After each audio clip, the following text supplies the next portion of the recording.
Assalamualaikum warahmatullahi wabarakatuh dan salam sejahtera. Hari ini kita akan belajar tajuk sumber tenaga bagi sains tahun 4. Mari belajar sains dengan Cikgu Azhar. Objektif pembelajaran kita hari ini adalah kita akan dapat menyatakan maksud bagi tenaga dan kita juga akan memerihalkan sumber-sumber bagi tenaga. Jadi, apakah itu yang dimaksudkan dengan tenaga? Tenaga adalah keupayaan untuk melakukan kerja. Apa yang dimaksudkan dengan keupayaan untuk melakukan kerja adalah tenaga ini apabila mempunyai tenaga-tenaga yang tertentu, kita boleh melakukan kerja-kerja yang tertentu. Mari kita lihat contoh-contoh bagi definisi bagi tenaga ini. Perhatikan Raja, bagaimanakah aktiviti ini dapat dilakukan? Iaitu kapal layar berlayar di atas lautan dan juga aktiviti main layang-layang. Kedua-dua aktiviti ini memerlukan tenaga apa ataupun memerlukan unsur apa supaya ia dapat dilakukan? Ia memerlukan tiupan angin. Kapal layar memerlukan angin supaya ia dapat berlayar dengan baik di atas laut. Main layang-layang juga memerlukan kehadiran angin supaya ia dapat terbang tinggi di langit. Contoh yang seterusnya, bagaimanakah aktiviti ini dapat dilakukan? Dua rajah. Yang pertama di bahagian kiri adalah di mana fotosintesis sedang dilakukan. Manakala bagi rajah yang kedua di sebelah kanan adalah kereta solar sedang diuji di atas jalan raya. Kedua-dua aktiviti ini memerlukan apa? Memerlukan tenaga apa supaya ia dapat dilakukan? Perlu adanya cahaya matahari. Fotosintesis memerlukan cahaya matahari untuk dijalankan. Kereta solar juga memerlukan cahaya matahari di mana tenaga solar ataupun tenaga suria ditukarkan menjadi tenaga elektrik agar dapat menggerakkan kereta dengan menggunakan panel suria di bahagian atas kereta tersebut. Seterusnya, bagaimanakah aktiviti ini dapat dilakukan?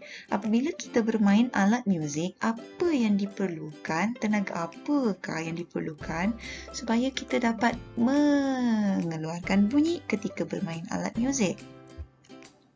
Perlu ada pergerakan. Semasa kita bermain gitar, kita memerlukan pergerakan memetik gitar tersebut. Barulah keluar bunyi. Sama juga keadaannya dengan bermain drum. Kita perlu melakukan ketukan agar kita dapat mengeluarkan bunyi daripada drum dan juga simbol yang terdapat pada drum tersebut. Bagaimana pula dengan aktiviti ini? Ia adalah aktiviti barbecue. Ia aktiviti memanggang makanan di atas bara ataupun api. Ia memerlukan haba. Bagus, ia memerlukan haba. Bagaimana pula aktiviti di bawah ini dapat dilakukan? Perlumbaan bot, pergerakan kereta ataupun dalam erti kata lain, kita ingin menggerakkan sesuatu kenderaan. Apa yang diperlukan? Ia memerlukan penggunaan petrol. Maka, apabila petrol dimasukkan ataupun digunakan dalam bot dan juga kereta, barulah akan berlakunya pergerakan kenderaan ini. Ini dapat mentafsirkan bahawa tenaga merupakan keupayaan untuk melakukan sesuatu kerja. Kita pergi pula pada bahagian kedua iaitu sumber-sumber tenaga. Matahari. Apakah itu matahari? Matahari merupakan sumber tenaga yang paling utama. Mengapakah ia dilabelkan sebagai sumber yang paling utama? Kerana ia dapat menghasilkan banyak jenis sumber tenaga. Ia boleh menjanakan elektrik melalui panel suria. Ia juga dapat menghasilkan tenaga haba. Tenaga haba adalah di mana kita berasa panas pada kulit kita. Ia juga menghasilkan tenaga cahaya dan ia membekalkan tenaga suria di mana ia akan membolehkan proses fotosintesis untuk dilakukan. Bagaimana pula dengan sumber air? Sumber air ini dia mengalir dengan laju di empangan untuk menggerakkan turbin di empangan bagi menjanakan elektrik. Perhatikan raja di bahagian kiri. Ia dapat menghasilkan tenaga elektrik. Turbin ini adalah apa? Turbin ini adalah pada bahagian di bawah empangan di mana ia akan berputar. Ia akan berpusing apabila terdapatnya aliran air yang deras melaluinya. Apabila turbin ini berputar dengan laju, berpusing dengan laju, maka tenaga elektrik akan terhasil dan tenaga elektrik ini akan dialirkan ke kawasan-kawasan perumahan dan juga perindustrian. Bagaimana dengan sumber angin pula? Angin yang bertiup menggerakkan kincir angin untuk menjanakan elektrik. Ia juga berfungsi dalam menghasilkan tenaga elektrik. Ia juga boleh menggerakkan kapal layar tadi. Bagaimana dengan sumber biogesim pula? Biogesim adalah bahan daripada tumbuhan atau tinja haiwan untuk menghasilkan bahan api dan juga menjanakan elektrik. Ia digunakan sebagai bahan api. Bermaksud, bahan-bahan ini tadi iaitu daripada tumbuhan ataupun tinja haiwan, ia dikeringkan jadi dia menjadi bahan bakar yang mudah diperoleh dan murah. Bagi sumber ombak pula, ombak biasanya adalah di tepi pantai dan juga di lautan. Ombak, ia menggerakkan turbin di dalam laut untuk menjanakan elektrik. Sama macam air tadi, seperti sumber air tadi. Tetapi di sini, kehadiran ombak yang deras dan kuat boleh menggerakkan turbin dengan lebih laju. Maka, lebih banyak sumber elektrik ataupun tenaga elektrik dapat dihasilkan.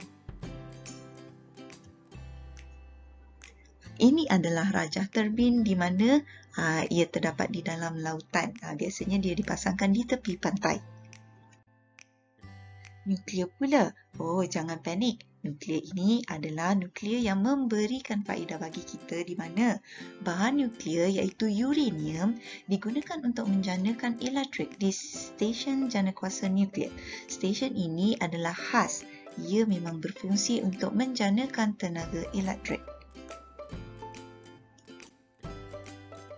Dan sumber yang terakhir adalah bahan api fosil.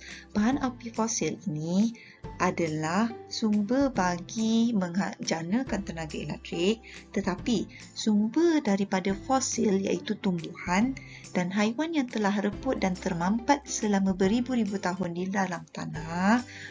Contoh seperti petroleum dan gas asli didapati daripada dalam tanah sama ada daripada lautan seperti di Malaysia ataupun terdapat juga di kawasan gurun yang panas seperti di Texas, Amerika Syarikat. Ia adalah hasil daripada fosil iaitu tumbuhan dan haiwan yang telah reput dan terenap ataupun termampat di bawah tanah. Tetapi ia memakan masa beribu tahun. Petroleum, gas asli dan aram batu dibakar untuk menjanakan elektrik. Ia juga digunakan dalam kenderaan, contohnya petroleum. Petroleum adalah contoh bagi petrol ataupun minyak kereta, minyak kenderaan. Itu adalah sumber petroleum. Jadi, rumusan kita untuk hari ini ialah maksud tenaga ialah keupayaan untuk membuat sesuatu kerja.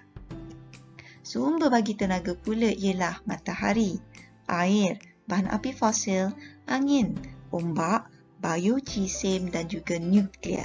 Jangan lupa matahari adalah sumber yang paling utama bagi tenaga. Baik, itu sahaja untuk hari ini. Semoga bermanfaat. Terima kasih kerana sudi mendengar. Jumpa lagi. Bye.